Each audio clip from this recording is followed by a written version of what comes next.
বিশিষ্ট শিশু সাহিত্যিক ও কবি ভবানীপ্রসাদ মজুমদারের লেখা একটি বিখ্যাত ছোট্ট ছড়া আজ আমি পাঠ করে শোনাব। ছড়া ছবি আঁকার বিপদ। শুরু করছি। আঁকতে গেলাম কাকের ছবি, হয়ে গেল ঠিক বক।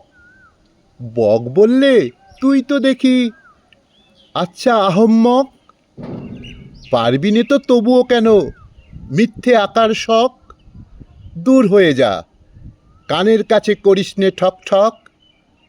আঁকতে গেলাম বেড়াল ছানা, হয়ে গেল ঠিক বাঘ। বাঘ বাবাজি হালুম হুলুম, দেখালেন খুব রাগ। বললে ছোঁড়া, দে মুছে দে আমার গায়ের দাগ, নইলে কাগজ কলম রেখে এক্ষুনি তুই ভাগ।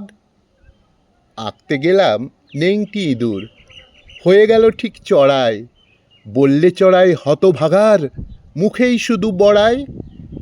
ইচ্ছে করে ঘুষি মেরেই দাঁতের পাটি নড়াই, নইতো চুলের মুঠি ধরেই মনের সুখে চড়াই। এই না বলেই তিনজনে যেই করলে আমায় তাড়া, প্রাণের ভয়ে চেঁচিয়ে মরি, দেয় না তো কেউ সাড়া। বছর তিনেক যাবৎ আমি এখন পাড়া ছাড়া, কেউ জানে না কবে আমার কাটবে গ্রহের ফাঁড়া। কেউ জানে না কবে আমার কাটবে গ্রহের ফাঁড়া।